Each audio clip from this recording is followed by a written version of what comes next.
कहाँ चले भाषा चॉइस सेंटर जा तो मामा पैसा दे भाई जल्दी दे पैसा मिलल चाहा हमर दिमाग में पैसा गोपी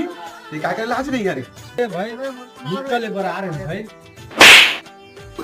हमारा बेटा चॉइस सेंटर में भूखा मिलते तो इसे भूखा लेबर खाओ खाता पैसा निकालना है ना ले रहा नहीं ऐसे और रखे हाँ फिंगर हाथ अभी नहीं करे यार ये ले गुरु पैसा लगा लगा दे कागज तो बोले ना मुंह लगा दे अंगूठा में लगाना चाहिए ये अभी चे नहा कहाँ होगा मुंह चमचमा इसे एकदम